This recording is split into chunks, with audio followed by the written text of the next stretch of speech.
Hello बच्चों, welcome back to my YouTube channel English by JS Khan. जैसा कि बच्चों आप लोग को पार्ट्स ऑफ स्पीच के अंतर्गत मैंने 4 का डेफिनेशन के साथ समझा दिया था। नाउन, प्रोनाउन, एडजेक्टिव, वर्ब, ये 4 बताया गया। आज मैं एडवर्ब के बारे में बताने जा रहा हूँ।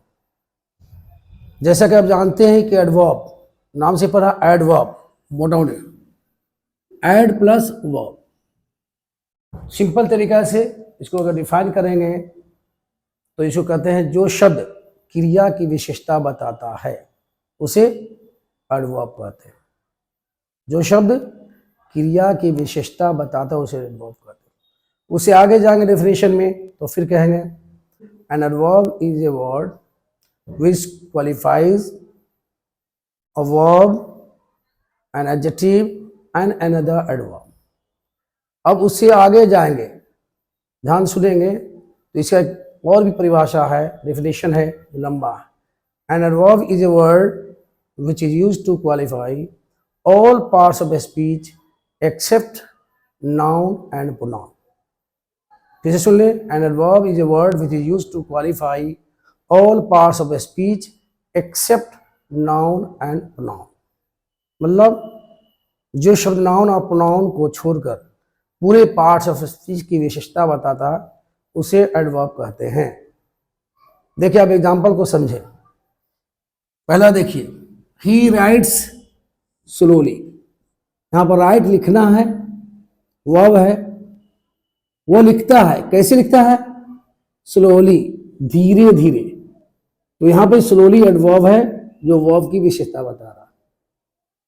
फिर यहां देख लीजिए, ही राइट्स वेरी स्लोली। क्या? He writes very slowly.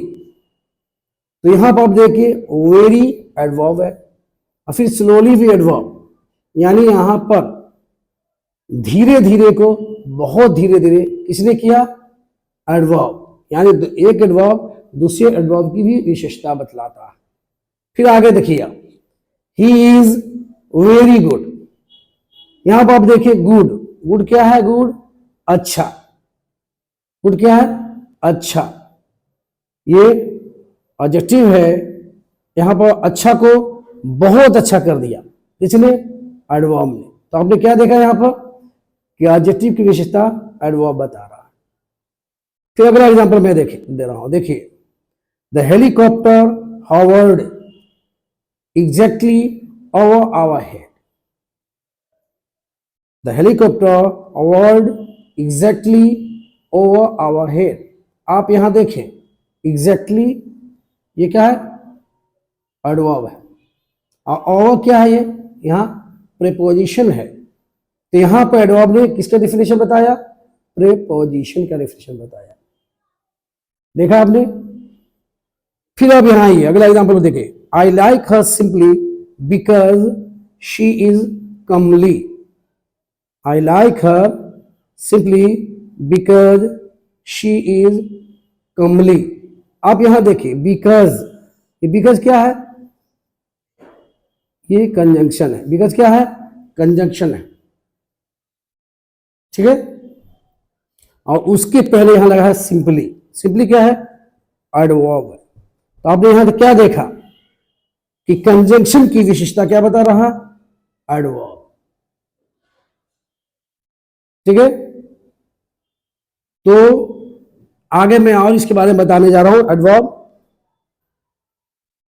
तो बच्चों, जैसा कि मैंने आपको डेफिनेशन दिया कि जो शब्द नाउन और प्रोनाउन को छोड़कर पूरे पार्ट्स ऑफ स्पीच की विशेषता बताए उसे एडवर्ब कहते हैं।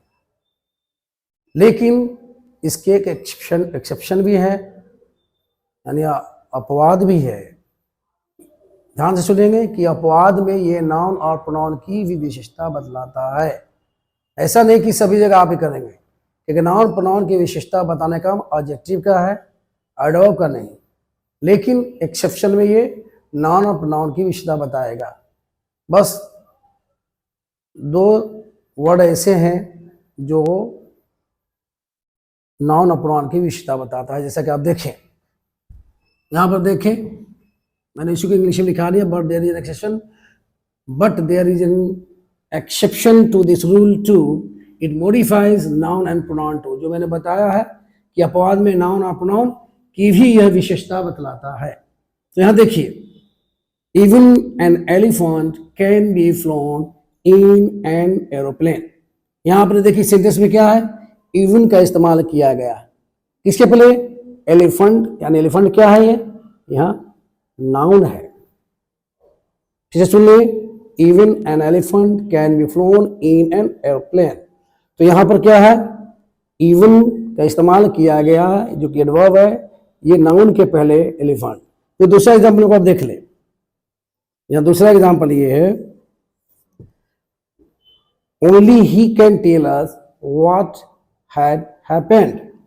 क्या है, only he can tell us what had happened. तो आप यहां देखिए कि only क्या है, एडवर्ब है, ठीक है।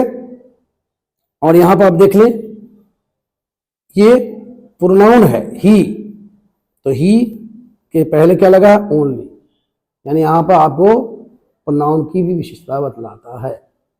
एडवर्ब के बारे में तो और भी मैं समझा देता हूं आगे। तो बच्चों देखिए एडवर्ब के और डेफिनेशन को आप समझे थोड़ा डिटेल में।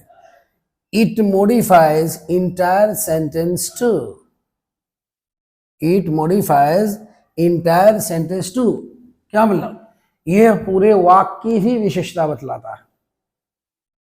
जी हाँ, एडवर्ब पूरे वाक्य की भी विशेषता बतलाता है। जैसे आप एग्जांपल में देखें, पॉसिबली, पॉसिबली संभवतः, है ना, ही इज डेड, ये पॉसिबली पूरे सेंटेंस को डिफाइन कर रहा है, संभवतः वह मरा हुआ है। फिर देखिए दूसरा example, unfortunately I missed the train, unfortunately I missed the train, दुर्भाग्य से बस या बदकिस्मती से मेरी गाड़ी छूट गई। तो यहाँ पे अनफॉर्चुनेटली पूरे वाक्य को डिफाइन कर रहा है, पूरे वाक्य की विशेषता बतला रहा है। तो ये रहा एडवर्ब। एडवर्ब के बारे में थोड़ा बारीकी से समझे। जो मैंने बताया कि नाउन प्रोनाउन की भी विशेषता बतलाता है, वो एक एक्सेप्शन था। फिर एक एग्जांपल और मैं देता हूं, उस दिन मैंने समझाया था कि ही, चलिए विराट पर एग्जांपल दे रहा हूं, विराट प्लीज, और यहां पर हम गुड लगा दें, क्योंकि गुड माने भी, गुड मतलब भी अच्छा होता। जिसे इसे हिंदी क्या हो, विराट अच्छा खेलता है, और मैं बोलूं विराट प्लेज गुड, तो ये गलत हो गया। क्यों गलत हो गया, क्योंकि ये वर्ब है, कौन समझेंगे। और वर्ब को डिफाइन कौन करता है, एडवर्ब, ना कि एडजेक्टिव। ये एडजेक्टिव है, इसलिए इसके जगह पर अच्छा के लिए आप कौन सा वर्ड यूज करेंगे, एडवर्ब ये है, वेल, विराट प्लेज वेल। ध्यान रखना है, बेसिक जरूर है लेकिन बेसिक को पूरा दिमाग में रखना है कि एडवर्ब का काम है वर्ब की विशेषता बताना। तो इसलिए यहां पर ये गुड एडजेक्टिव है, एडजेक्टिव का काम नहीं है कि वो वर्ब को डिफाइन करेगा। इसलिए क्या होगा, विराट प्लेज वेल। तो बच्चों एडवर्ब के बाद अब आता है प्रीपोजिशन। अगला कोड है प्रीपोजिशन। देखिए प्रीपोजिशन किसे कहते हैं, ध्यान समझिए। Preposition is a word which says how two things stand in relation to each other. और preposition is a word which says how two things stand in relation to each other. मतलब क्या हुआ, मतलब इसका काम है संबंध बताना। ये दो शब्दों में क्या है, प्रीपोजिशन वह शब्द है जो दो शब्दों के बीच संबंध बताता है। अब संबंध बताता है, एक चीज और आपको ध्यान रखने वाली बात है कि ये प्रीपोजिशन जब भी होगा तो नाउन या प्रोनाउन के पहले होगा। प्रीपोजिशन क्या होगा, जब भी होगा तो नाउन या प्रोनाउन के पहले। याद रखें, इस डिफिनेशन को दिमाग बैठा है कि जब भी होगा तो नाउन या प्रोनाउन के पहले। अरे किसी दूसरे शब्द के साथ पहले लगा हुआ है, मतलब ये गलत है। देखिए एग्जाम्पल को देखिए, there is a book on the table. आप यहाँ पर देखिए ये क्या है, ऑन है। यहां पर क्या है, ये टेबल, टेबल ये नाउन है। तो बुक और टेबल के बीच कौन संबंध बता रहा है, ये रिलेशन बता रहा है ऑन। ठीक है, फिर यहां देखें, he writes with a pen, he writes with a pen. आप यहां देखिए, दो के बीच संबंध बता रहा है। ये पेन क्या है, ये नाउन है। यहां भी क्या है, ये नाउन है। तो जब भी रहेगा ये नाउन और प्रोनाउन के पहले रहेगा, दूसरे के पहले है तो ये गलत है। यही आपको एरर फाइंड आउट करने में आपको हेल्प करेगा। आगे कंपटीशन के एग्जाम जब देंगे तो बारीकी ध्यान रखिए। मैं एग्जांपल दे रहा हूं, गौर से देखिए अगला वाक्य, I am going to home. देखिए यहां पर I am going to home, home क्या है, होम एडवर्ब है, एडवर्ब ऑफ प्लेस। इसलिए यहां पर होम के पहले टू नहीं लगेगा, ध्यान दीजिए।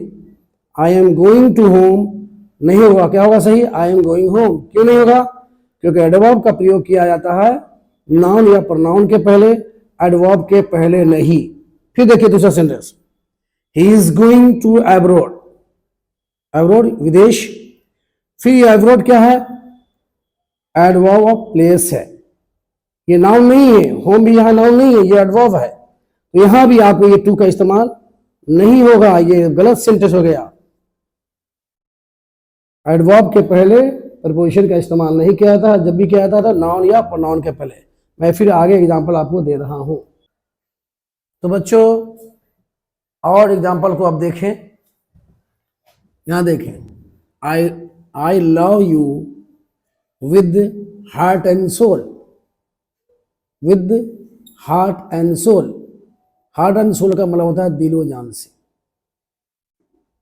इसको आप लोग एक या प्रोनाउंसिएशन के बारे में बता दूं कि इसको आप हार्ट ना पढ़ेंगे, ये क्या है, हार्ट। क्या है ये, हार्ट। क्या है, I love you with heart and soul. तो ये मैं तुम्हें दिलो जान से प्यार करता हूं। तो यहां पर फिर आप देख ले, ये विद क्या है, प्रीपोजिशन है। ये प्रीपोजिशन का इस्तेमाल हार्ट एंड सोल के पहले नहीं लगेगा, क्योंकि ये एडवर्ब फ्रेज है। जो काम एडवर्ब का होता है सेंटेंस में, वही काम एडवर्ब फ्रेज का भी होता है। फिर अगला एग्जांपल आप देख लें, the army fought with tooth and nail, the army fought with tooth and nail.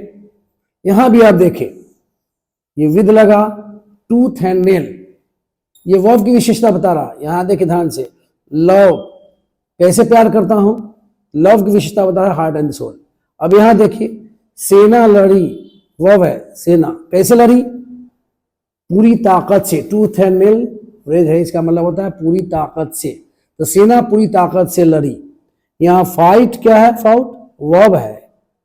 तो वर्ब के बाद फिर यहां पर क्या है, आप यहां विद लगाएंगे, इसके पहले टूथ एंड नेल के पहले, जो कि एडवर्ब फ्रेज है। आपको बता चुके हैं कि प्रीपोजिशन का इस्तेमाल नाउन या प्रोनाउन के पहले होता है, एडवर्ब के पहले नहीं। इसलिए यहां पर भी विद नहीं लगेगा। अगला एग्जांपल को आप देखें, द इंग्लिश मैन